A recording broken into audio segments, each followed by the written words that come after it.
Geçenlerde kızımı hastaneye getirdim. 2 tane dişi iltihap tutmuştu. İzin vermediği için anestezi yapılması gerekiyordu. Burada da anestezi doktoru olmadığı için bizi ta Batman'a, Diyarbakır'a yönlendirdiler. En yakında Batman zaten vardı, oraya gittik. Yani çok sıkıntı çekiyoruz bu konuda. Hani kendim için de değil, bir başkası belki durumu yoktur oraya kadar gitse. Gerçekten çok sorun oluyor. Bize verdikleri sürede birkaç ay sonra anca verir vermez sıraya aldılar bizi. O birkaç ay sonra da tek kesin aynı günde yapılacak mı o da belli değil. Hani çok sorun yaşıyoruz bu konuda. Kaç kişide de gördüm yani hakikaten çok sıkıntı çekiyoruz bu konuda. Şu an çocuğunuz ne durumda? Ne yapıyorsunuz? Şeker vermemekle, ne bileyim soğuk su vermemekle yani oyalamaya çalışıyorum. Sızlamasın, aman ağrımasın.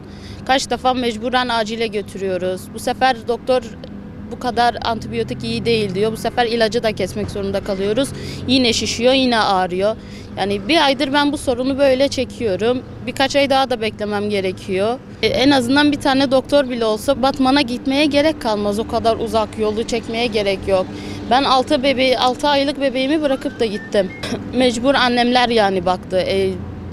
Bir başkası belki bebeğini bırakacak yeri bile yoktur yani. Bu konuda bir şey yapılmasını istiyorum. Bunun bir de maddi külfeti de var. Evet, ben gidip gelene kadar yani para gitti, bayağı da gitti hani.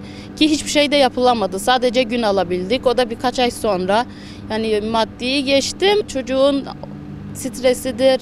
Hani oraya gidene kadar zaten çocuk perperişan oluyor.